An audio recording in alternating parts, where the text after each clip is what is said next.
পবিত্র বাক্য জীবনদায়ী বাক্য, যা অন্ধকার হৃদয়কে আলোকিত করে, আত্মিক ক্ষুধাকে মেটায়। তোমার বাক্য হলো আত্মার খাদ্য, দিদার খর্ব অপেক্ষাকৃত, যাহা যেতে কাটে আসতে কাটে। আজ এই বাক্য প্রত্যেকটা খ্রিস্ট বিশ্বাসীর হৃদয় তুমি দাও। প্রত্যেকের হৃদয়কে উত্তম ভূমিতে পরিণত করো। প্রত্যেকের আত্মিক কর্ণকে খুলে দাও। বাক্যের একটিও বীজ যেন শয়তান হরণ করতে না পারে, যেন শত সহস্রগুণ ফল উৎপন্ন করতে পারে। সেই বাক্যের গভীরে প্রবেশ করতে প্রভু তুমি সাহায্য করো। স্বর্গ থেকে রেমা দাও প্রভু, যেন আমরা তোমার লোগোসকে বুঝতে পারি। সেই বাক্যের মধ্য থেকে প্রভু হতাশায় নিরাশায় জীবন কাটাচ্ছে যে সকল বিশ্বাসী, যেন নতুন আশার আলোকে তারা খুঁজে পায়। ও নতুন নতুন দিকটিকে যেন তারা দেখতে পায়, ও নতুন জ্যোতি যেন তারা দেখতে পায়। দয়াল যিশু তুমি দয়া করো। সকল গৌরব প্রশংসা তোমায় দিলাম, প্রার্থনা প্রিয় যিশু চাই, আমেন। Hallelujah, hallelujah. আর আজকে প্রচারের টাইটেল, জীবনে তিক্ততা আসলে কেমন ভাবে চলবেন। আমেন। জীবনে তিক্ততা আসলে কেমন ভাবে চলবেন। আমাদের জীবন সব সময় একই রকম ভাবে চলে না। আমাদের জীবনে কখনো আনন্দ থাকে, সুখ থাকে, শান্তি থাকে, আবার আমাদের জীবনে কখনো তিক্ততাও থাকে, হতাশা নিরাশা থাকে, রোগ থাকে, সমস্যা থাকে। আর এই কঠিন পরিস্থিতিতে, এই তিক্ততার সময় আমাদের কেমন ভাবে চলা উচিত, আমাদের কেমন ভাবে জীবন যাপন করা উচিত, আজকে আমরা ঈশ্বরের পবিত্র বাক্য থেকে দেখব। শুনে বলি হালেলুয়া, হালেলুয়া। আমাদের প্রত্যেকের জীবন যদি আমরা পর্যালোচনা করে দেখি, আমাদের প্রত্যেকের জীবনে কোনো না কোনো সময় তিক্ততা আসে, সমস্যা আসে, রোগ আসে, অশান্তি আসে, বিমারি আসে, প্রবলেম আসে। কিন্তু সেই সময় আমরা ঈশ্বরকে দোষারোপ করতে থাকি, সেই সময় আমরা ঈশ্বরের দিকে আঙুল তুলতে থাকি। কিন্তু আজকে ঈশ্বরের বাক্য থেকে আমরা দেখব যে তিক্ততার সময় আমাদের কেমন ভাবে চলা প্রয়োজন। আর যদি আমরা দেখি যাত্রা পুস্তক তার 15 অধ্যায় 22 থেকে 27 পদ, আর 22 এবং 23 পদে লেখা আছে, আর মোশে ইসরায়েলকে সুর সাগর হইতে অগ্রে চালাইলেন, তাহাতে তাহারা সুর প্রান্তরে গমন করিল। আর 3 দিন প্রান্তরে যাইতে যাইতে জল পাইলেন না। পরে তাহারা মারাতে উপস্থিত হইল, কিন্তু মারার জল পান করিতে পারিল না, কারণ সেই জল তিক্ত। এই জন্য তাহার নাম মারা, অর্থাৎ তিক্ততা রাখা হইল। প্রিয় মণ্ডলী, আমাদের মনে রাখতে হবে, আমরা বাক্যের যে অংশটা আমরা পাঠ করি, আর সব সময় তার গভীরে প্রবেশ করা উচিত। এই সুর সাগর এবং এই মারা যেখানে মোশে পৌঁছেছিলেন, যদি আমরা দেখি গোশন প্রদেশের পূর্বে এবং সিনাই উপদ্বীপের উত্তর পশ্চিমে সুর প্রান্তর বা সুর মরুভূমি অবস্থিত। এই সুর প্রান্তর বা সুর মরুভূমি যেখান থেকে ইসরায়েল জাতিকে মোশে নিয়ে চলেছিলেন, সেই সুর প্রান্তর কোথায় বা সেই মরুভূমিটা কোথায়? সেই মরুভূমিটা ছিল গোশন প্রদেশের পূর্বে এবং সিনাই উপদ্বীপের উত্তর পশ্চিমে। আর এটি হলো একটি মরুভূমি অঞ্চল, যেখানে জলের কোনো উৎস ছিল না, যেখানে জলাশয় ছিল না।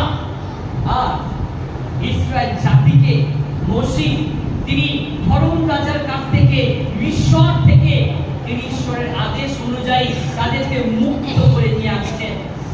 আর 3 দিনের পর সুর সাগর পেরিয়ে কতদিন ধরে হাঁটছেন? 3 দিন ধরে। কোথায় হাঁটছেন? মরুভূমিতে। সুর সাগর পেরিয়ে 3 দিন ধরে সেই মরুভূমিতে, সেই সরেতে তারা হাঁটছে। কিন্তু তাদের কাছে পানীয় জল নেই। অবশেষে তারা যখন একটি জলাশয়কে দেখতে পেল, একটি পানীয় জলের উৎসকে দেখতে পেল, আর তাদের হৃদয় তৃষ্ণার্ত, তারা ব্যাকুল, কারণ তারা 3 দিন ধরে জল পান করেনি। তারা তৃষ্ণায় ব্যাকুল হয়ে রয়েছে জল পান করার জন্য।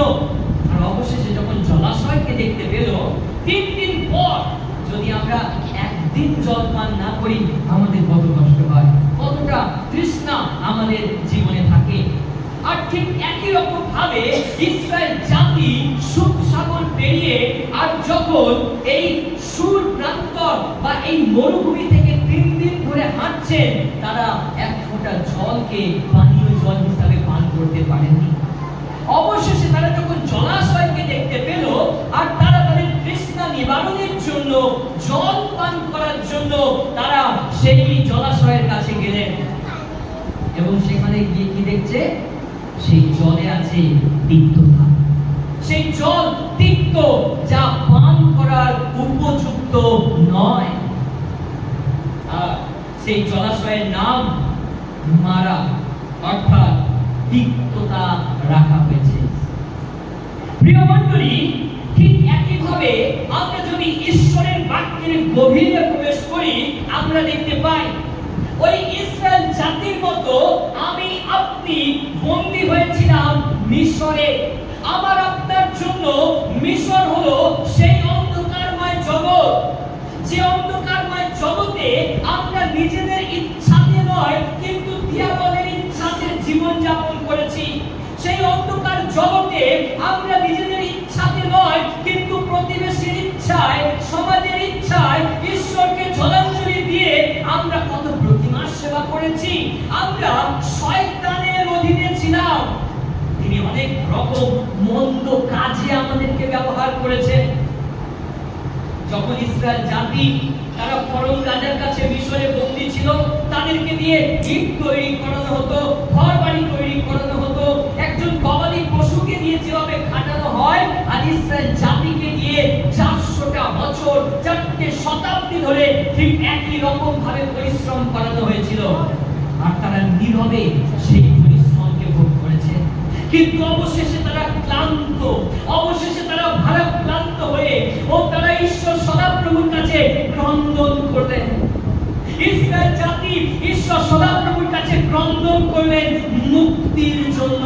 এই মিশর থেকে হে ঈশ্বর সদাপ্রভু, তুমি আমাদেরকে মুক্ত করো, যেন আমরা এই বন্দী দশা থেকে মুক্তি পেতে পারি, উদ্ধার পেতে পারি, রক্ষা পেতে পারি। আমরা যেন স্বাচ্ছন্দ্যে হে জীবন্ত ঈশ্বর তোমার সেবা করতে পারি। বলুন হালেলুয়া, হালেলুয়া, হালেলুয়া। ঈশ্বর সদাপ্রভু তিনি ইসরায়েল জাতির চোখের জলকে দেখলেন। তিনি ইসরায়েল জাতির আর্তনাদ, তাদের ক্রন্দনকে তিনি শ্রবণ করলেন, ও তাদের আর্তনাদকে তিনি শ্রবণ করলেন। আর তাদেরকে উদ্ধার করার জন্য 4টে শতাব্দী পর, 400টা বছর পর ঈশ্বর তিনি মনোনীত করলেন মশিকে। আর মশির মাধ্যমে ঈশ্বর 10টা আঘাত ইসরায়েল জাতির মধ্য থেকে ওই ফরৌন রাজার কাছে, ওই মিশরে তিনি 10টি আঘাতকে হারলেন, এবং অবশেষে ফরৌন রাজা ইসরায়েল জাতিকে মুক্তি দিলেন। তারা যখন মিশর ছেড়ে পালিয়ে আসছে, তাদের সেই বন্দিত্ব জীবন কাটিয়ে তারা 4টে শতাব্দী ধরে, 400টা বছর ধরে তারা বাইরের আকাশ বাতাসকে দেখেনি, বাইরের স্বাচ্ছন্দ্যকে উপভোগ করেনি, বাইরের প্রকৃতিকে দেখেনি, বাইরের আনন্দ আয়োজনগুলোকে দেখেনি। তাদের জীবন ছিল বন্দিত্বের মধ্যে। তাদেরকে ফরৌন রাজা যা বলতো তারা সেটাই করতো। তাদের নিজের ইচ্ছার কোনো দাম ছিল না, তাদের জীবনে সুখ আহ্লাদের কোনো দাম ছিল না। তারা যেন পরাধীনতার মধ্যে দিন কাটাচ্ছে। অবশেষে ঈশ্বর তাদেরকে মুক্ত করলেন। আর যখন তারা সুপ সাগরের কাছে পৌঁছালেন, তখন দেখছে পেছনে ফরৌন রাজার দল তাদেরকে ধরার জন্য ধেয়ে আসছে, আর সামনে সুপ সাগর। ঠিক সেই সময় মশি ঈশ্বরের কাছে প্রার্থনা করলেন, আর ঈশ্বর মশিকে সেই শক্তি, সেই পরাক্রম, সেই ক্ষমতা দিলেন। কারণ মশির মধ্যে সেই অথরিটি ছিল, মশির মধ্যে সেই শিক্ষা কথা ছিল।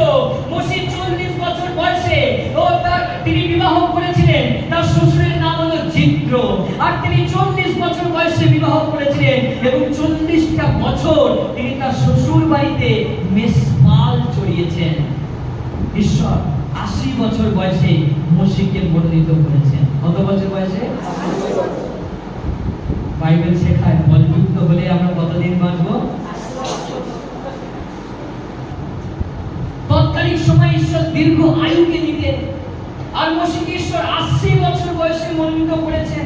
কারণ মসিহ 40টা বছর ধরে তিনি মেষপাল চড়িয়েছেন। তিনি শিক্ষা গ্রহণ করেছেন ঈশ্বরের থেকে, কেমন ভাবে মেষদেরকে চড়াতে হয়, কেমন ভাবে মেষদেরকে রক্ষা করতে হয়, ও কোন ভূমিতে নিয়ে গেলে তার মেষেরা আরো অ্যাক্টিভ থাকবে, তার মেষেরা সুন্দর ঘাসকে গ্রহণ করবে, তাদের শরীর স্বাস্থ্য ভালো থাকবে, আর তা মসিহ জানে। ঈশ্বরের সেবা করতে গেলে আমাদের শিক্ষা গ্রহণের প্রয়োজন। যীশু খ্রিস্ট নিজে 30 বছর শিক্ষা গ্রহণ করেছেন। কত বছর? 30 বছর। পেরি পৌল তিনি 14 বছর শিক্ষা গ্রহণ করেছেন। কত বছর? 14 বছর। যোসেফ 18 বছর শিক্ষা গ্রহণ করেছেন। কত বছর? মসিহ 40 বছর শিক্ষা গ্রহণ করেছেন। আজকে নিজেকে প্রশ্ন করুন, আপনি কত বছর শিক্ষা গ্রহণ করেছেন? জয় বলি হালেলুয়া, হালেলুয়া। ঈশ্বরের সেবা করতে গেলে আগে ঈশ্বরের সাক্ষাতে আমাকে আপনাকে শিক্ষা গ্রহণ করা প্রয়োজন। আর মসিহকে ঈশ্বর এই জন্য ব্যবহার করেছেন কারণ মসিহ 40টা বছর ধরে তিনি শিক্ষা গ্রহণ করেছেন। আর ঈশ্বর মসিহকে আদেশ দিলেন, তোমার হাতে কি? বলছে প্রভু যষ্টি। ওই যষ্টিটাই সুখসাগরের জলে স্পর্শ করো, তাহাতে তোমাদের জন্য নতুন রাস্তা খুলে যাবে। আমেন। যাত্রা পুস্তক তার 15 অধ্যায় 22 পদে দেখতে পাই, আর মসিহ ইসরায়েলকে সুখসাগর হইতে অগ্রে চালাইলেন, তাহাতে তাহারা সুর প্রান্তরে গমন করিও। অর্থাৎ ঈশ্বর সুখসাগরের মাঝখান থেকে তাদের জন্য রাস্তাকে প্রস্তুত করলেন, আর তারা মুক্ত হয়ে কোথায় প্রবেশ করছে? সুর প্রান্তরে, মরুভূমিতে। এতদিন তারা ছিল মিশরে। কত ঘটনা, কত পরিস্থিতির মধ্য থেকে ঈশ্বর ইসরায়েল জাতিকে বহন করে নিয়ে চলেছেন। সেই ইসরায়েল জাতির জায়গায় আমরা নিজেদেরকে রাখি। আমরা দেখি প্রিয় মণ্ডলী, একটা সময় আমরাও বন্দী হয়েছিলাম জগতের কাছে। ঈশ্বর বিভিন্ন ঘটনা, বিভিন্ন পরিস্থিতির মধ্য থেকে তিনি আমাকে আপনাকে বহন করে নিয়ে চলেছেন। ও হয়তো অনেক সময় আপনি রাস্তাকে খুঁজে পাবেন না, আপনি কোন পথে চলবেন, কিভাবে সমস্যা থেকে উত্তীর্ণ হবেন, আপনি রাস্তা খুঁজে পাবেন না। সেই সময় আপনার জন্য যষ্টি হলো ঈশ্বরের পবিত্র বাক্য। জোরে বলুন হালেলুয়া। আপনার কাছে ওই ঈশ্বর যষ্টি দিয়েছে, যেমন মসিহর কাছে ঈশ্বর যষ্টি দিয়েছিলেন, আপনার কাছেও যষ্টি আছে। আর সেই যষ্টি হলো ওয়ার্ড অফ গড, ঈশ্বরের পবিত্র বাক্য। যখন আপনি ঈশ্বরের বাক্য পাঠ করেন, আপনার জন্য নতুন নতুন রাস্তাকে ঈশ্বর করেন। Amen, hallelujah. অতিরিক্ত সুসমাচার তার 7 অধ্যায় 7 পদে লেখা আছে, ও যাও তোমাকে দেওয়া যাইবে, খোঁজো তুমি পাইবে, ডানে আঘাত করো তোমার জন্য দ্বার খুলিয়া দেওয়া যাইবে। যোহন লিখিত সুসমাচার তার 15 অধ্যায় লেখা আছে, ও তোমরা যদি আমাকে প্রেম করো তবে আমার আজ্ঞা সকল পালন করো। যে কেউ আমাকে ভালোবাসে সে আমার পিতার ইচ্ছাকে পালন করে। আমেন। ঈশ্বর মসিহকে এবং ইসরায়েল জাতিকে রক্ষা করলেন, আর তারা উদ্ধার পেল, রক্ষা পেল। পেছনে ফররাজার দল, তারা দৌড়ে আসছে ইসরায়েল জাতিকে ধরার জন্য, কিন্তু ঈশ্বর নতুন রাস্তা খুললেন। কোথায় থেকে? সমুদ্রের মাঝখান থেকে।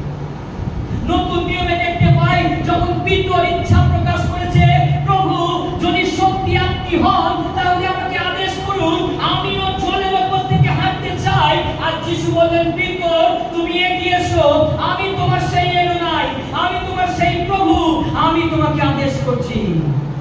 পিতর বিশ্বাসে যিশুর দিকে দৃষ্টি রেখে তিনি জলের উপরে হেঁটেছিলেন। আমেন। নতুন নিয়মে আগের অধ্যায়ে লেখা আছে যীশু খ্রিস্ট তার অপর নাম ইম্মানুয়েল, আমাদের সহিত ঈশ্বর। জোরে করতালি দিন।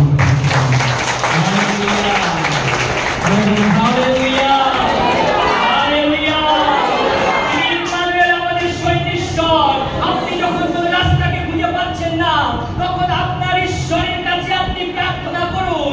সেই দিন যেমন মসির জন্য নতুন রাস্তাকে খুলেছিলেন, আজও আপনার জন্য তিনি নতুন রাস্তাকে খুলতে চলেছেন। ও আপনিও জলের উপর থেকে হাঁটবেন, আপনিও সমস্যাকে এড়িয়ে যাবেন, কারণ আপনার ঈশ্বর আপনার সাথে রয়েছে। মুখলিখিত সুসমাচার 25 অধ্যায় 28 অধ্যায় 19-20 পদে লেখা আছে। কি বলছে 20 পদে? দেখো আমি যুগান্তর পর্যন্ত প্রতিদিন তোমাদের সঙ্গে সঙ্গে আছি। আমেন।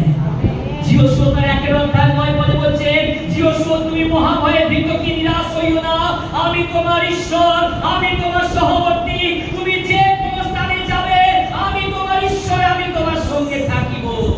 আমেন। জোরে বলুন হালেলুয়া, হালেলুয়া।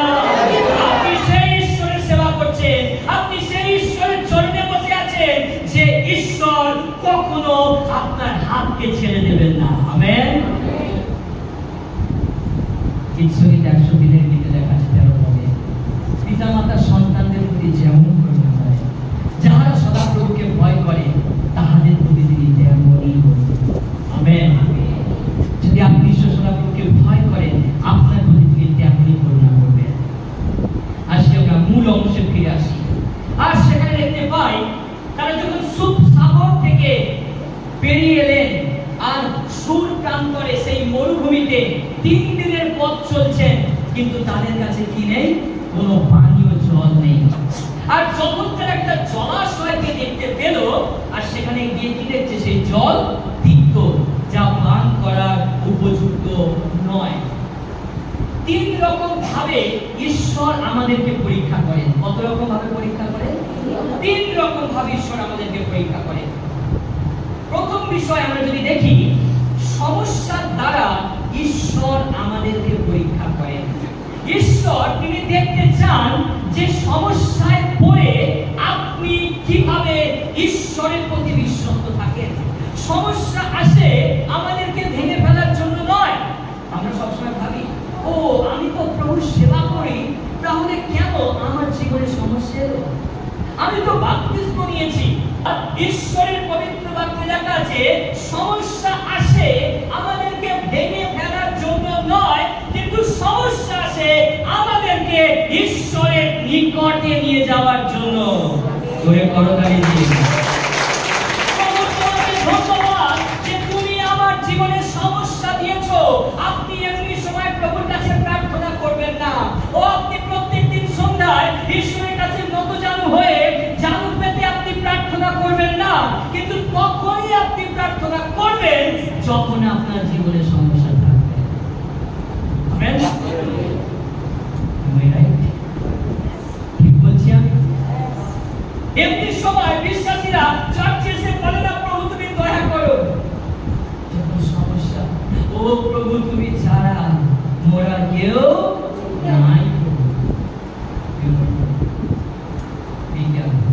ঈশ্বরের বাক্য শিক্ষা দিচ্ছে, সমস্যার দ্বারা ঈশ্বর আমাদেরকে পরীক্ষা করেন। ইসরায়েল জাতির জন্য ঈশ্বর নতুন রাস্তাকে খুলে দিয়েছেন, সুপ সাগরের মাঝখান থেকে নতুন রাস্তাকে তৈরি করেছে, কিন্তু তারপর 3 দিনের পথ তারা হেঁটে যাচ্ছে, কিন্তু কোনো পানীয় জল নেই। ঈশ্বর দেখতে চান, ঈশ্বর মাঝে মাঝে দেখেন আমার প্রিয় কন্যা, আমার প্রিয় সন্তান, ও আমার প্রিয় দাস, আমার প্রিয় দাসী, তাদের জীবনে যখন সমস্যা আসে তারা তখন কিভাবে আমাকে খোঁজে। সমস্যা এসেছিল ইয়োবের জীবনে, কিন্তু ইয়োব তিনি সমস্যার সম্মুখীন হয়ে তিনি বলেছিলেন, আমি জানি আমার মুক্তিকর্তা জীবিত। আমেন। তিনি আবার ধূলির উপরে উঠিয়া দাঁড়াইবে, আমি মাংসবিহীন হইলেও আমি প্রভুকে দেখিব। আমেন। জোরে বলুন হালেলুয়া, হালেলুয়া। আপনি সেই ঈশ্বরের সেবা করছেন, আপনি সেই ঈশ্বরের আরাধনা করছেন কখনো ছেড়ে দেবেন না। অনেক সময় সমস্যা আসে, আর এই সমস্যার সম্মুখীন হয়ে ইসরায়েল জাতির মতো আমরা বর্চসা করি, আমরা নিন্দা করি, ঈশ্বরকে তাড়না করি, ঈশ্বরের নামে মন্দ মন্দ কথা বলি। কিন্তু প্রিয় মণ্ডলী, আজকে ঈশ্বরের বাক্য শেখায় সমস্যা আসে আমাদেরকে ভেঙে ফেলার জন্য নয়, কিন্তু আরো নতুন আশীর্বাদ আমাদের জীবনে দেওয়ার জন্য। Amen, amen. সমস্যা আসলে তখন আমরা ক্লান্ত হয়ে যাই, ভারাক্রান্ত হয়ে যাই।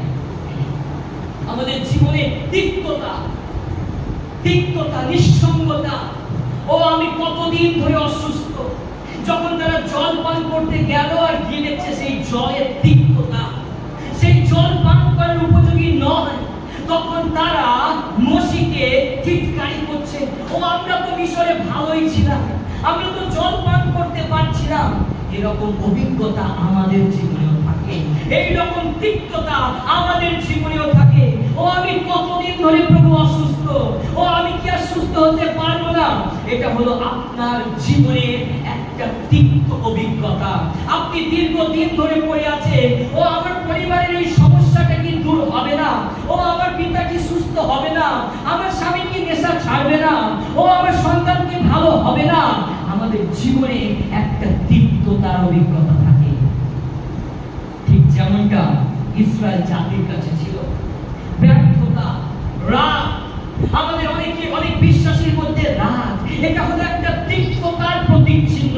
ও অল্পতে রেগে যাওয়া, অল্পতে অন্যকে দোষারোপ করা, এটা হলো একটা তিক্ত অভিজ্ঞতা আমাদের জীবনে থাকে।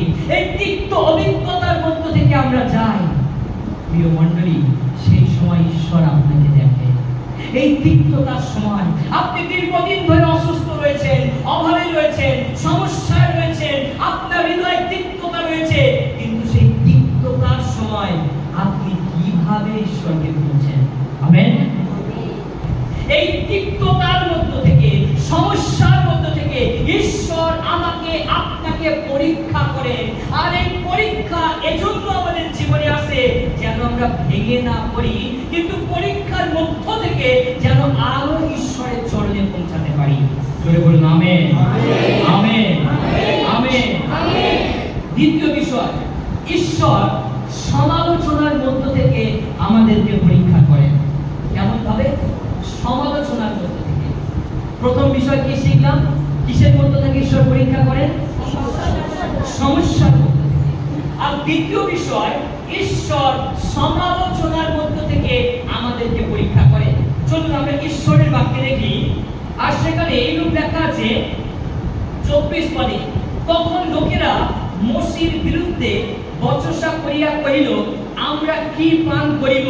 তাহাতে তিনি সদাপ্রভুর উদ্দেশ্যে ক্রন্দন করিলেন, আর সদাপ্রভু তাহাকে একটা গাছ দেখাইলেন। তিনি তাহা লইয়া জলে নিক্ষেপ করিলে জল মিষ্ট হইল। তারা ভুলে গেছে, ইসরায়েল জাতি ভুলে গেছে যে ঈশ্বর ওই মোশির দ্বারাই তাদেরকে মিশর থেকে মুক্ত করে নিয়ে এসেছে। যখন তারা 3 দিন জল পায়নি, অবশেষে যখন তারা তিক্ত জল পেলেন, তখন তারা বচসা শুরু করলেন। ও মোশিকে দোষারোপ করতে শুরু করলেন, ও মোশির সমালোচনা করতে শুরু করলেন। আমরা তো মিশরে ভালো ছিলাম, সেখানে তো জল পান করতে পারছিলাম। এই তোমার কথা শুনে আমরা মরুভূমির মাঝে এসে পড়েছি, তোমার কথা শুনে আমার সন্তানেরা মারা যাবে, তোমার কথা শুনে আমার জীবনটা বেরিয়ে যাচ্ছে, তোমার কথা শুনে ও আমার সুন্দর জীবনটা ধ্বংস হয়ে যাচ্ছে। আর তারা মোশির সঙ্গে বচসা করছিলেন, মোশির সমালোচনা করছিলেন, মোশির দোষ ধরছিলেন, মোশিকে নিন্দা, টিটকারি, বিদ্রূপ করছিলেন, যার ফলে মোশি ক্রন্দন করছিলেন। আমরা এমনি পারি না, কিন্তু অনেক কথা থাকে। আপনি যাদেরকে ভালোবাসবেন, তারা যদি আপনাকে আঘাতমূলক কোনো কথা বলে, আপনি নীরবেই দাঁড়িয়ে দাঁড়িয়ে কাঁদবেন। ঠিক মোশি ইসরায়েল জাতিকে ভালোবেসেছে, তাদেরকে ভালোবেসে তাদেরকে নিয়ে তিনি সুখসাগর পেরিয়ে এসেছে। ও তাদের জন্য মোশি অনেক কষ্ট সহ্য করেছে, কিন্তু তারা সেই মোশিকে টিটকারি করছে, সেই মোশিকে বিদ্রূপ করছে, সেই মোশির সমালোচনা করছে। যখন সমালোচনা কেউ করে আমরাও তার সমালোচনা করি, তাই না? যিশু নিন্দিত হয়েও তিনি প্রতিনিন্দা করেন নাই। তিনি সমালোচিত হয়েছেন কিন্তু সমালোচনা করেননি। তিনি নিন্দিত হয়েছেন, তাড়িত হয়েছেন কিন্তু তাড়না করেননি, নিন্দা করেননি। আমরা খ্রিস্ট বিশ্বাসী হয়ে আমাকে এটা বললো, ঠিক আছে, দেখেন আপনার টাইম আয়েগা না। যিশু যদি আপনার জীবনে আদর্শ হয়, যিশু খ্রিস্ট যদি আপনার জীবনের আইডল হয়, তাহলে আপনাকে খ্রিস্ট যিশুর মতো চলতে হবে। সমালোচনার মাধ্যমেও ঈশ্বর আপনাকে পরীক্ষা করে, সমালোচনার মাধ্যমে ঈশ্বর আপনাকে খাঁটি করে, আপনাকে খাঁটি শোনা করে যে আপনি সমালোচনার সম্মুখীন হয়ে আপনি কি করতে পারেন। কেউ আপনাকে সমালোচনা করছে, তার মানে আপনি বুঝে নিন আপনি যে লেভেলে দাঁড়িয়ে আছেন সে তার থেকে নিচে দাঁড়িয়ে আছে। আমেন। সেই জন্য সে আপনাকে নিয়ে সমালোচনা করছে। ও ক্রুশের তলা থেকে দাঁড়িয়ে রোমান সৈন্যরা ভেবেছে যিশুকে আগে মেরে নিতে হবে, কারণ যিশু থেকে আমাদের শক্তি কম। যিশুর জনপ্রিয়তা অনেক বেশি, যে জনপ্রিয়তা আমাদের নেই। হেরোদ বিলাত, রোমান সৈন্যরা তারা ভাবছে ও যিশু যদি আর বেশি দিন এই জেরুসালেমে থাকেন তাহলে আমাদের কাজ কারবার সব বন্ধ হয়ে যাবে, তাই তাড়াতাড়ি যিশুকে ধরো। আর ব্যবহার করলো সেই ইস্করিওতীয় জিউদাকে। স্নেহের প্রিয় মণ্ডলী, ভাই বোনেরা, বুঝবেন যদি কোথাও আপনার সম্পর্কে সমালোচনা হচ্ছে আপনি আনন্দ অনুভব করবেন। এই কারণে আপনি আনন্দ অনুভব করবেন। ও আপনি চার্চে আসছেন, কেউ আপনাকে সমালোচনা করছে, ও তোমরা ওই চার্চে যাচ্ছ, আনন্দ অনুভব করুন। তারা সেখানে গিয়ে ওটা পাচ্ছে না, তাই তো তারা সমালোচনা করছে। আর আপনি প্রকৃত আত্মিক খাদ্য পাচ্ছেন, তাই আপনি তার মঙ্গল কামনা করছেন। আমেন, আমেন, জোরে বলুন হালেলুয়া। যদি কেউ আপনাকে সমালোচনা করছে, ও এটা কিভাবে হয়, ও কি প্রার্থনা, ও কি আরাধনা, ও এভাবে চিৎকার করে কি প্রার্থনা করা যায়, যদি কেউ নিন্দা করছে, সমালোচনা করছে, আপনি আনন্দ অনুভব করুন। কারণ আপনার মধ্যে প্রভু সেই আনন্দিক আছে, সেই অভিষেক রয়েছে, যে অভিষেকটা তার কাছে, তার কাছে। কেন দাউদকে শাউল মারার জন্য খুঁজছে? কেন দাউদকে শাউল মারার জন্য খুঁজে বেড়াচ্ছে? জঙ্গলে, গুহাতে তার স্ত্রীর সাথে শুয়ে আছে, সেখানেও চলে গেছে। তার কারণ কি? তার কারণ ঈশ্বরের যে অভিষেক দাউদের উপরে ছিল, সেই অভিষেক শাউলের কাছে ছিল না। কেন মানুষ আপনার নিন্দা করে, কেন মানুষ আপনার সমালোচনা করে? এই জন্য ইসরায়েল জাতি বসে সমালোচনা করছিলেন, তারা তিক্ততার মধ্যে ছিল। অনেক সময় মণ্ডলীতে, অনেক সময় সমাজে, চার্চে, বাড়িতে আপনি সমালোচনার সম্মুখীন হবেন। এই সমালোচনা আসে আপনাকে খাঁটি করার জন্য, আরো শুচি, শুদ্ধ, পবিত্র করার জন্য। তাই সমালোচনাতে ভেঙে পড়বেন না। কেউ যদি নিন্দা করে, প্রতিনিন্দা করবেন না, শুধু মিষ্টি হাসি দিয়ে একটাই কথা বলবেন, ঈশ্বর আপনার মঙ্গল। জোরে বলুন, ঈশ্বর আপনার, ঈশ্বর আপনার। আরো গুছিয়ে বললেন, গড ব্লেস ইউ। সে আরো রেগে যাবে। এই পরীক্ষার সময় আপনি কি করবেন? আমরা দেখলাম তিনটি ভাবে আমাদের জীবনে ঈশ্বর পরীক্ষা করে। প্রথম বিষয় সমস্যার দ্বারা, দ্বিতীয় বিষয় সমালোচনার দ্বারা, আর তৃতীয় বিষয় মণ্ডলীর দ্বারা। আপনি যে মণ্ডলীতে রয়েছেন, আপনি যে প্রভু সেবা কাজ করছেন, আপনি যে সেবা ক্ষেত্রের মধ্যে রয়েছেন, যখন আপনি বৃদ্ধি পাবে তখন দেখবেন অনেক বাধা আপনার জীবনে আসবে। আর সেই বাধাগুলো আসে আপনাকে ভেঙে ফেলার জন্য নয়, কিন্তু প্রভুতে আরো দৃঢ় করার জন্য। Amen, hallelujah. এইবার আমরা জানবো চারটে পথ, যখন পরীক্ষা আসে আমরা সেই পরীক্ষা থেকে কিভাবে উত্তীর্ণ হতে পারি, কি আমরা জানতে চাই। আর আমরা দেখি এই সমস্যার সময় আপনি কি করবেন, কিভাবে এই পরীক্ষা থেকে আপনি নিজেকে উত্তীর্ণ করবেন। ঈশ্বরের বাক্য দেখি 26 পদে কি লেখা আছে?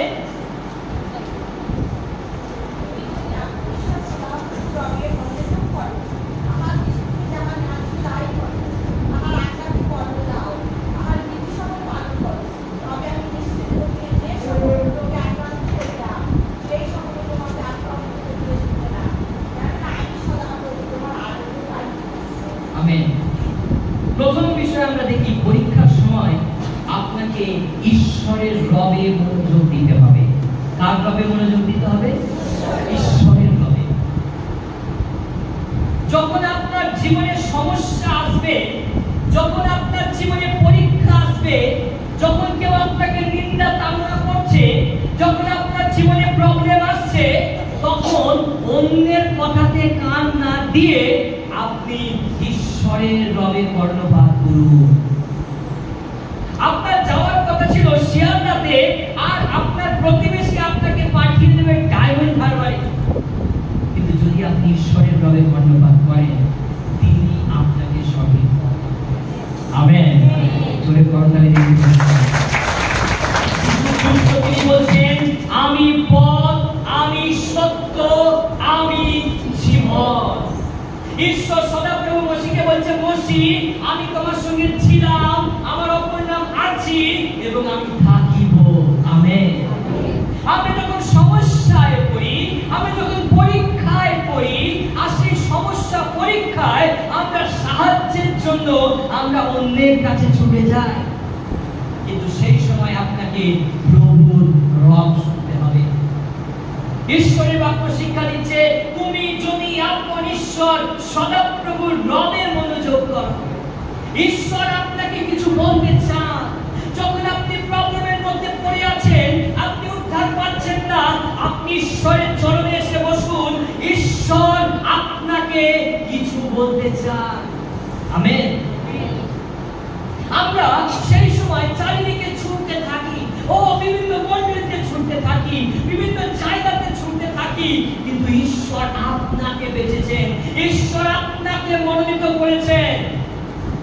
মথিলিখিত সুসমাচার 7 অধ্যায় 21 থেকে 23 পদে কি লেখা আছে? যাহারা আমাকে হে প্রভু হে প্রভু বলে,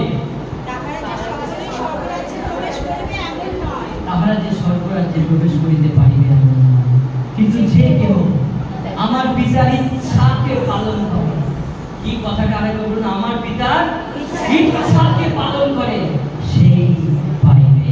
আমেন। হালেলুয়া। আমি করতে দিন হালেলুয়া। আপনি যদি ঈশ্বরের আশীর্বাদ পেতে চান, আপনি যদি পরীক্ষা থেকে উত্তীর্ণ হতে চান, তাহলে আপনাকে একটি মাত্র কাজ করতে হবে, ঈশ্বরের রবে আপনাকে কর্ণপাত করতে হবে, ঈশ্বরের রব আপনাকে শুনতে হবে। প্রভু আপনাকে কিছু বলতে চাইছে। এতদিন আপনার জীবন ছিল সুখের, আনন্দের, স্বাচ্ছন্দ্যময়, কিন্তু আজকে আপনি বারবার পড়ে যাচ্ছেন, বারবার ব্যর্থ হচ্ছেন। কেন প্রিয় মণ্ডলী? কেন? আপনি বসুন প্রভুর কাছে, ফাস্টিং প্রেয়ার করুন প্রভুর সাথে, উপবাস প্রার্থনা করুন। উপবাস অর্থাৎ ওপরে বাস করা, সবকিছুকে পেছনে ফেলে আপনি নিরালার জায়গাকে খুঁজে নিন, আর ঈশ্বরের কাছে বসে বলুন, প্রভু আমি খুবই ব্যস্ততার মধ্যে চলে গিয়েছিলাম, আমার জীবনে অনেক ব্যস্ততা প্রভু, কিন্তু আজকে আমি তোমার সাথে কথা বলতে চাই, আজকে আমি তোমার রব শুনতে চাই। যখন আপনি আত্মিকভাবে চিন্তা করবেন, তিনি আপনাকে সঠিক পথ দেখাবেন। আমেন। এটা জীবন্ত সাক্ষ্য করি। 2022 সালের জুন মাসে,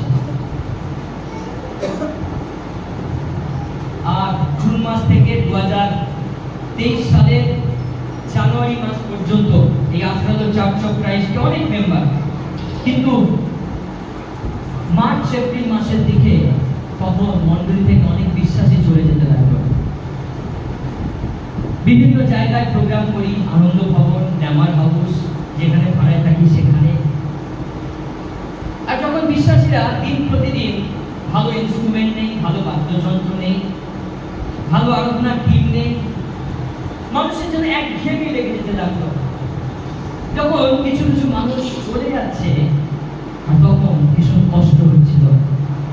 আর ঠিক সেই সময় আমি প্রভুর কাছে বসেছিলাম, যে প্রভু কি সমস্যা, কি প্রবলেম, তুমি কি বলতে চাইছো প্রভু? আমি তোমার রব শুনতে চাই প্রভু, আজকে আমি তোমার কথাকে শুনতে চাই, আমি তোমার ইচ্ছাকে জানতে চাই। এই আফ্রাদুল চার্চ অফ ক্রাইস্টে তোমার কি লক্ষ্য আছে?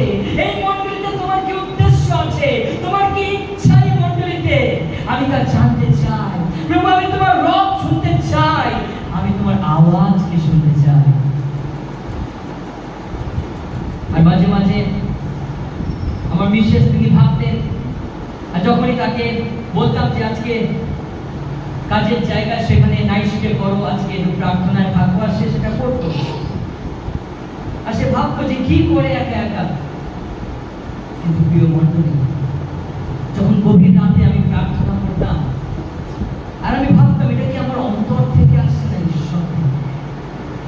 আর ঈশ্বর তিনি একদিন মাঝ রাতে আর আমাকে একটা পেন এবং খাতার পেজ দিতে বললেন।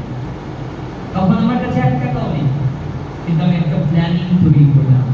আজকে যে চার্চে বসে আছেন সেই চার্চের প্ল্যানিংটাই আমি করেছিলাম।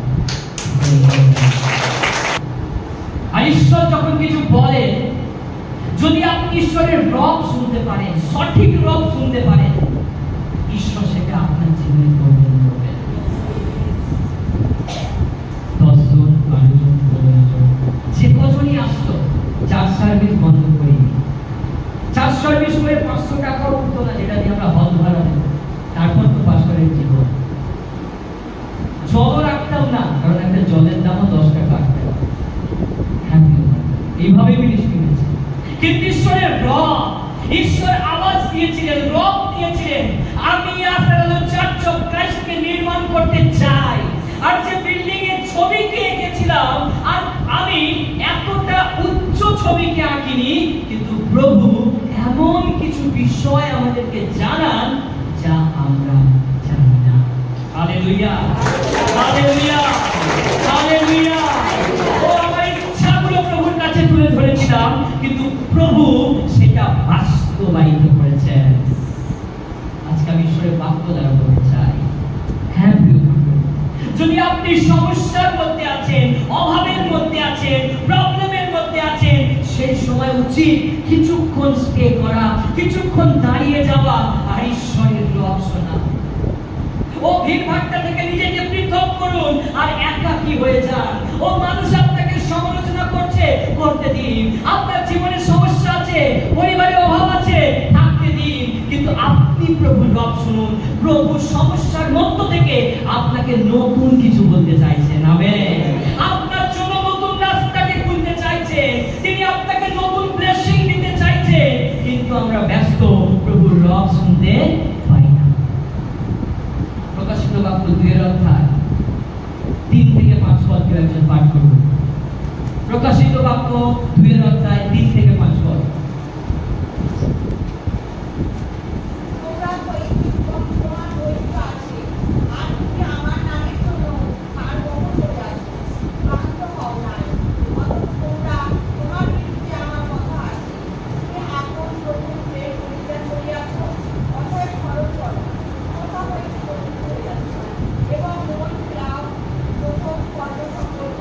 আমেন। বলছে, আমি জানি তুমি আমার জন্য অনেক পরিশ্রম করছো, আমি জানি অনেক ধৈর্য আছে, সেটাও জানি। কিন্তু যখন প্রথম ছেলেমেয়েরা প্রেমে পড়ে, দেখবেন মন গরম হয়ে যায়, মাথার প্রেম খারাপ হয়ে যায়, কিন্তু দেখবেন তবুও তাদের প্রেম খারাপ হয় না। যখন খ্রিস্টকে প্রথম আমরা গ্রহণ করি, যখন যিশুর কাছে প্রথম আমরা আসি, তখন খ্রিস্টের জন্য আমাদের হৃদয়টাও ব্যাকুল থাকে, প্রার্থনার জন্য, আরাধনার জন্য, বাক্য পাঠের জন্য, ঈশ্বরের বাক্য প্রচার শোনার জন্য আমাদের হৃদয়ে সেই আকাঙ্ক্ষা থাকে। কিন্তু যখন সমস্যার মধ্যে থেকে আপনি যাচ্ছেন, তখন আপনি প্রথম প্রেমে ফিরে আসবেন। আপনি অপেক্ষা করুন। প্রথম দিন যেভাবে অপেক্ষা করতেন ঈশ্বরের বাক্য শোনার জন্য, প্রথম দিন যেভাবে অপেক্ষা করতেন ঈশ্বরের রব শোনার জন্য, আপনি আজও অপেক্ষা করুন। একই ঈশ্বর আজও আপনাকে কিছু বলতে চান। জয় বলুন আমেন। তিনি আব্রাহামের ঈশ্বর, ইসাকের ঈশ্বর, যাকবের ঈশ্বর, আজও আমাদের জীবন্ত পিতা ঈশ্বর। আমেন। তাহলে পরীক্ষার সময় কি করবেন? প্রথম বিষয়, ঈশ্বরের রবে মনোযোগ দিন। দ্বিতীয় বিষয়, ধৈর্য সহকারে ঈশ্বরের সাহায্যের অপেক্ষা করুন। ধৈর্য সহকারে। যদি প্রবলেমের মধ্যে আছেন, সমস্যার মধ্যে আছেন, আপনি অধৈর্য হলে হবে, আপনাকে ধৈর্য ধরতে হবে। আপনার জীবনে ঈশ্বর এলিম দেবে। তারা অবশেষে কোথায় পৌঁছেছিল? এলিমে। একটু বাইবেলটা দেখুন। বাইবেল আছে সবার? কই কালের বাইবেল আছে? হাত তুলে দেখি।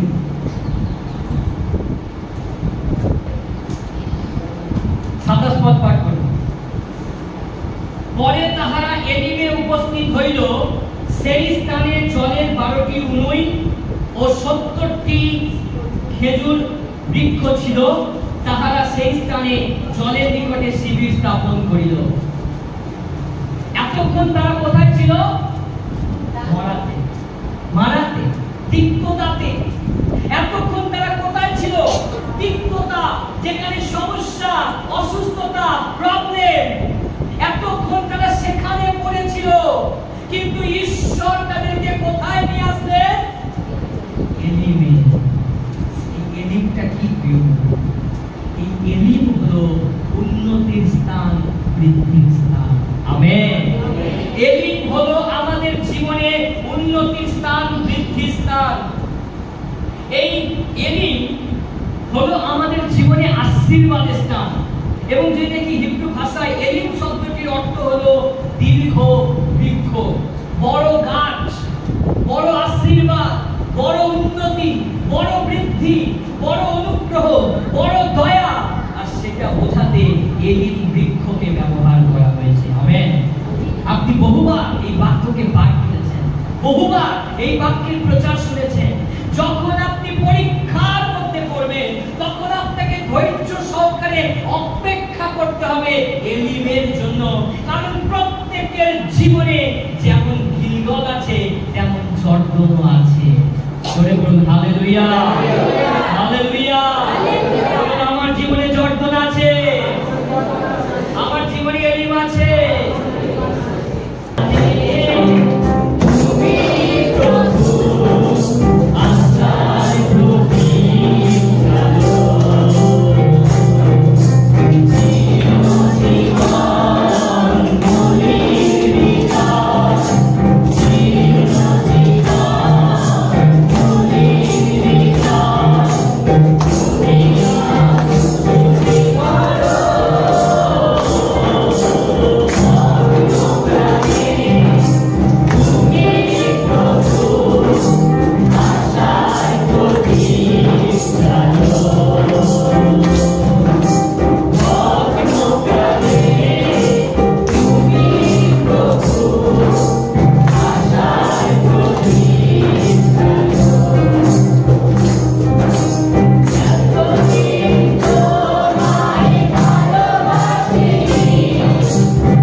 দ্বিতীয় বিষয় আমরা দেখি। প্রথম বিষয় কি দেখলাম? পরীক্ষার সময় কি করবেন? পরীক্ষার সময় কি করবেন? ইয়েস, ঈশ্বরের রবে ধন্যবাদ। আর দ্বিতীয় বিষয়, ধৈর্য সহকারে অপেক্ষা করুন। তৃতীয় বিষয়, যখন আপনার জীবনে পরীক্ষা চলছে, সমস্যা চলছে, সেই সময় আপনি আরো বেশি বেশি করে ঈশ্বরের বাক্যকে পাঠ করবেন। কি করবেন? বাক্যকে পাঠ করবেন। যখন রোগ হয় তখন আপনাকে নিয়মিত ওষুধও খেতে হয়। যদি আপনি টাইম মতো ওষুধ না খান, আপনার রোগ সারবে না। এই সমস্যা হলো আত্মিক জীবনের একটা রোগ। আর এই রোগকে সারাতে গেলে আপনাকে মেডিসিন নিতে হবে। আর এই মেডিসিন হলো ঈশ্বরের পবিত্র বাক্য। কেন আমাদের জীবনে সমস্যা আসে? কেন সমালোচনা আসে? কেন প্রবলেম আসে? তার কারণ আপনি ঈশ্বরের বাক্য পাঠ থেকে একটু দূরে রয়েছেন। আর যখনই আপনি সমস্যার মধ্যে পড়বেন, অসুস্থতার মধ্যে রয়েছেন, বিছানাতে শুয়ে রয়েছেন, আপনি আরো বেশি বেশি করে ঈশ্বরের বাক্য পাঠ করুন। আমেন। প্রকাশিত বাক্যতে তিনজন ব্যক্তিকে ধন্য বলা হয়েছে। কাদেরকে? যারা ঈশ্বরের বাক্য পাঠ করে, যারা শ্রবণ করে এবং যারা পালন করে। জোরে করো তালি। যারা ঈশ্বরের বাক্য শ্রবণ করে, যারা ঈশ্বরের বাক্য পাঠ করে এবং যারা ঈশ্বরের বাক্য পালন করে। আপনি যদি ঈশ্বরের আশীর্বাদ পেতে চান, সেই পরীক্ষা থেকে যদি আপনি উত্তীর্ণ হতে চান, তাহলে ঈশ্বরের বাক্য আপনাকে শিক্ষা দিচ্ছে আপনাকে ঈশ্বরের বাক্য পাঠ করতে হবে। আমরা সমস্যায় পড়ে আমরা বিভ্রান্ত হয়ে যাই। আমরা অনেক সমাধানের রাস্তাকে খুঁজতে থাকি, কিন্তু সকল সমস্যার সমাধান কোথায় রয়েছে? সকল সমস্যার সমাধান রয়েছে ঈশ্বরের পবিত্র বাক্যে। আপনি কেমন ভাবে চলবেন, আপনি কোন কথা বলবেন, আপনার পরিস্থিতিতে কোন পরিস্থিতিতে কিভাবে চলা উচিত, আর সকল কিছু ঈশ্বরের বাক্যে রয়েছে। আর তাই 26 পদ বলছে, আপন ঈশ্বর সদাপ্রভুর ভাবে মনোযোগ করো, তাহার দৃষ্টিতে যাহা ন্যায্য তাহাই করো, তাহার আজ্ঞাতে কর্ণ দাও ও তাহার বিধি সকল পালন করো। আমেন। ঈশ্বরের বিধি, ঈশ্বরের আজ্ঞা, ঈশ্বরের আদেশ, সেই লোগোসকে আপনাকে পাঠ করতে হবে, ঈশ্বরের বাক্যকে পাঠ করতে হবে। যখন আপনি সমস্যার মধ্যে আছেন, তার মানে ঈশ্বর আপনাকে কিছু বলতে চাইছেন। যখন সমস্যার মধ্যে আছেন, আপনি ভেঙে পড়বেন না। সমস্যা মানে ঈশ্বর আপনাকে কিছু বলতে চাইছেন। যখন আমরা প্রার্থনা করি, তখন আমরা ঈশ্বরকে কিছু বলি, প্রভু আমার জীবনে এই প্রবলেম, আমি এটা পেতে চাই। কিন্তু যখন আপনি ঈশ্বরের বাক্যকে পাঠ করেন, তখন ঈশ্বর আপনাকে কিছু বলেন। আমেন। জয় বলুন আমেন। হালেলুয়া। যখন আপনি ঈশ্বরের বাক্য পাঠ করেন, তখন ঈশ্বর আপনাকে কিছু শেখান, ঈশ্বর আপনাকে কিছু বলেন, ঈশ্বর নতুন রাস্তা আপনাকে দেখান, নতুন পথ আপনাকে দেখান। আর আপনি ঈশ্বরের বাক্য পাঠ করতে করতে আপনি সেই রাস্তাকে, সেই পথকে, সেই উন্নতি, বৃদ্ধি, আশীর্বাদকে আপনি খুঁজে পাবেন। সমস্যার মাঝে বিভ্রান্ত না হয়ে বেশি বেশি করে ঈশ্বরের বাক্য পাঠ করুন। আমেন। যখন পরীক্ষা আসে, প্রথম কি করতে হবে? ঈশ্বরের রবে মনোযোগ। যখন সমস্যার সমুদ্রে আপনি ডুবে আছেন, প্রথম ঈশ্বরের রবে মনোযোগ। দ্বিতীয়ত, ধৈর্যপূর্বক ঈশ্বরের অপেক্ষা। তৃতীয়ত, ঈশ্বরের বাক্য পাঠ করুন। ঈশ্বরের বাক্য দিনের খর্ব অপেক্ষা তীক্ষ্ণ, যাহা যেতে কাটে আসতে কাটে। আপনার সমস্যা সকল ও অস্থি, গ্রন্থি, মজ্জা ভেদ করতে পারে ঈশ্বরের পবিত্র বাক্য। আমেন। ঈশ্বরের বাক্য আপনার খাদ্য, ঈশ্বরের বাক্য জ্যোতি স্বর্গ। যখন আপনি ঈশ্বরের বাক্যের কাছে আসবেন, আপনার জীবনের অন্ধকার দূর হয়ে যাবে, আপনার জীবন আলোকিত হয়ে উঠবে। আমেন। চতুর্থ বিষয়, যখন আপনি সমস্যার মধ্যে রয়েছেন, বলছে ঈশ্বরের দৃষ্টিতে যাহা ন্যায্য তাহাই করুন। অর্থাৎ উত্তম উত্তম কাজে নিজেকে ব্যস্ত রাখুন, ভালো কাজে নিজেকে ব্যস্ত রাখুন। আপনার জীবনে সমস্যা আছে বলে, কেউ আপনাকে প্রবলেম করছে, সমস্যা করছে বলে আপনি তার কিন্তু আপনার উচিত ভালো কাজ করা, উত্তম কাজ করা। ঈশ্বরের বাক্য শিক্ষা দেয়। দেখুন বলছে তাহার দৃষ্টিতে যাহা ন্যায্য তাহাই করুন। কার দৃষ্টিতে? ঈশ্বরের দৃষ্টিতে। অর্থাৎ ঈশ্বর আমার আপনার থেকে উত্তম কার্যটাই আশা করে। কেউ আপনার ক্ষতি করতে পারে। শূদ্র বৈশ্য অবেদনাগো ও তাদেরকে সাত উত্তপ্ত জ্বলন্ত অগ্নিকুণ্ডের মধ্যে নাবুকদনেছর রাজা দারিয়াবস ও তারা তাকে ফেলে দিতে চাইলে যেমন ভাবে দানিয়েলকে ফেলে দিয়েছিলেন, ঠিক একই ভাবে শূদ্র বৈশ্য অবেদনাগোকেও ফেলে দিয়েছে। কিন্তু তারা ভালো কাজ বন্ধ করে না। তাদের জীবনে উত্তম কার্য ছিল কি? জীবন্ত ঈশ্বরের সেবা করা। আমেন। আমরা বন্ধ করে দিই চার্চে যাওয়া, আমরা বন্ধ করে দিই প্রার্থনায় বসা, ও আমরা বন্ধ করে দিই লাইভ দেখা। আমরা কি করি সেই সময়? আমি তো সমস্যায় আছি, পাস্টার ফোন করলেই বলবো আমারই প্রবলেম আছে। যখন আপনি সমস্যায় আছেন বেশি বেশি করে ভালো কাজ করুন। ঈশ্বরের দৃষ্টিতে যাহা উত্তম, যাহা প্রীতিজনক। ও আপনি যখন সমস্যায় আছেন, আপনি বুঝতে পারছেন না কি করবেন, আপনি সুসমাচার প্রচার করুন, অন্যের কাছে যিশুর কথা বলুন, অন্যের জন্য প্রার্থনা করুন। যখন আপনি অন্যের জন্য জল সেচন করবেন, সেই জলে আপনিও সিদ্ধ হবেন। আমেন। যখন আপনি সমস্যার মধ্যে পড়ে আছেন কিন্তু অন্যের জন্য প্রার্থনা করছেন, ঈশ্বর স্বর্গ থেকে দৃষ্টিপাত করছেন, তিনি আপনাকে আশীর্বাদ করবেন, তিনি আপনাকে তুলে ধরবেন এবং আপনার দ্বারা আপনার পরিবার আশীর্বাদ যুক্ত হবে। আমেন। হালেলুয়া। প্রথম করিন্থীয় 15:51 পদকে একজন পাঠ করি।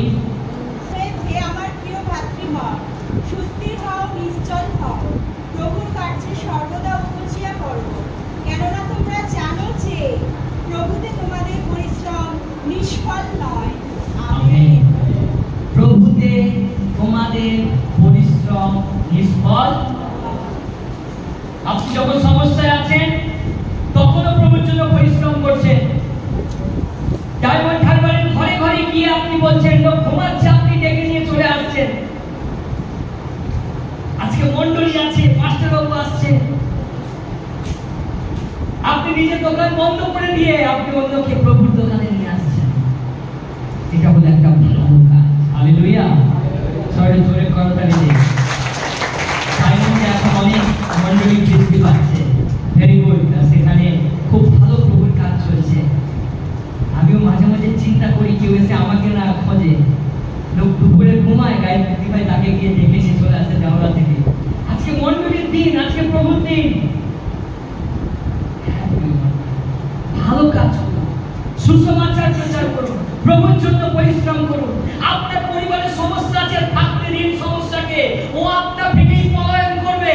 যখন আপনি প্রভুর দিকে এগিয়ে যাবেন, সমস্যা আপনার ঘর থেকে পালিয়ে যাবে। হালেলুয়া। হালেলুয়া। আপনি যদি সমস্যা থেকে বসে পড়েন, সেই সমস্যা আপনার জীবনে প্রভাব বিস্তার করবে। আমেন। দেখতে পাই ঈশ্বরের বাক্য শেখায় এমনি এমনি তাদের জীবনে এলিম আসেনি। তারা ধৈর্যপূর্বক অপেক্ষা করেছিল। আর পঞ্চম বিষয় এবং শেষ বিষয়, ঈশ্বরের প্রতি বিশ্বস্ত থাকা। যখন আপনার জীবনে পরীক্ষা চলছে, যখন আপনার জীবনে সমস্যা, প্রবলেম, যখন অভাব, তাড়না, নিঃসঙ্গতা, অসুস্থতা, তখন আপনি অন্য কারোর প্রতি নয় কিন্তু কার প্রতি বিশ্বস্ত থাকবেন? ঈশ্বরের প্রতি। বাঁচানোর এবং মারার মালিককে ঈশ্বর সদা। তিনি আপনার জীবনে অবশ্যই প্রিয় মণ্ডলী এলিমকে নিয়ে আসবেন। এলিম বলতে বোঝায় উন্নতির স্থান, এলিম বলতে বোঝায় বৃদ্ধি স্থান, এলিম বলতে বোঝায় আশীর্বাদের স্থান। এলিম কথার অর্থ হলো বৃহৎ বৃক্ষ। আর এই এলিম প্রত্যেকটা খ্রিস্ট বিশ্বাসীর জীবনে থাকবে। আপনার জীবনে যেমন মরা আছে, তেমন আপনার জীবনে এলিমও রয়েছে। জেগে উঠে বলি হালেলুয়া। হালেলুয়া। আপনার জীবনে তিক্ততা আছে, আপনার জীবনে এলিমও আসবে। আজকে যদি আপনি শূন্যতার মধ্যে যাচ্ছেন, একদিন প্রভু আপনাকে পূর্ণতার মধ্যে নিয়ে যাবে। একদিন আমি শূন্যতায় দাঁড়িয়েছিলাম, ও আমাকে টাইম থেকে উপাসনা করতে হয়েছে। আজকে আমি আনলিমিটেড ঈশ্বরের বাক্য প্রচার করি, কারণ আজ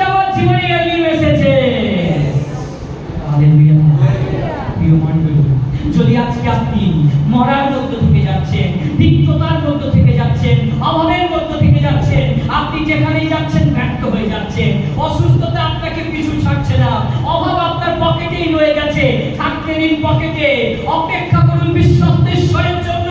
তিনি আপনার জীবনে এলিমকে আনতে চলেছে। আমার জীবনে এলিম প্রয়োজন আছে, একটু বিশ্বাসে বলুন। এলিম শব্দের অর্থ হলো বৃহৎ বৃক্ষ। মরা, বাইবেলকে সবসময় বাইবেল দিয়ে ব্যাখ্যা করবেন। মরা কার জীবনে এসেছিল? যোসেফের জীবনে এসেছিল। যোসেফ, পটিফারের স্ত্রী যোসেফকে ব্যভিচারের দায়ে, সে ব্যভিচার করেনি, লোভ লালসা থেকে, কামনা বাসনা থেকে যোসেফ পলায়ন করেছে, কিন্তু পটিফারের স্ত্রী তাকে মিথ্যাভাবে ফাঁসিয়ে কারাগারে বন্দী করেছিলেন। কিন্তু যোসেফ বিশ্বস্ত ছিলেন ঈশ্বরের প্রতি। তিনি ওই কামনা বাসনা, মানসিক চাহিদা থেকে নিজেকে রক্ষা করেছিলেন এবং তিনি বিশ্বস্ত ছিলেন ঈশ্বরের প্রতি। তাই তো একদিন তিনি রাজ্যের দ্বিতীয় বক্তা হয়েছিলেন। Amen, hallelujah. যদি আজকে আপনার জীবনে তিক্ততা আছে, অভাব আছে, নিঃসঙ্গতা আছে, একাকিত্ব আছে, কষ্ট আছে, আপনি যে কাজ করছেন ব্যর্থ হয়ে যাচ্ছে, যেখানেই যাচ্ছেন সমস্যা আপনার পিছে পিছে যাচ্ছে, আপনি বিশ্বস্ত ঈশ্বরের জন্য অপেক্ষা করুন। যদি আপনার জীবনে তিক্ততা এসেছে, এই তিক্ততার পরেই এলিম আসবে, এই তিক্ততার পরেই এলিম আসবে। আর এলিম হলো আশীর্বাদের স্থান, উন্নতির স্থান, বৃদ্ধির স্থান। আমি এলিম সম্পর্কে একটু ব্যাখ্যা দিতে চাই যাতে করে আপনারাও জানতে পারেন। আর এটি হাওড়ার দক্ষিণে খরান্ডেল নামে একটি ছোট নদী আছে, আর তার পাশে এলিম রয়েছে। আমেন। হয়তো এর অবস্থানটা আপনারা জানেন না, কিন্তু আমি এর জন্য এটা বললাম, এলিমের অবস্থান আছে। প্রিয় বন্ধুরা, আমার আপনার জীবনে এলিম আসবে।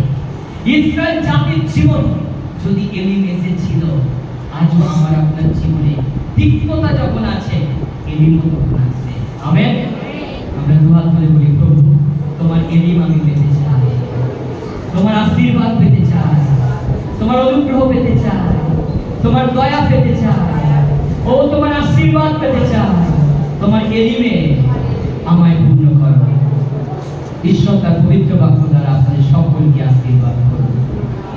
আশীর্বাদ প্রভু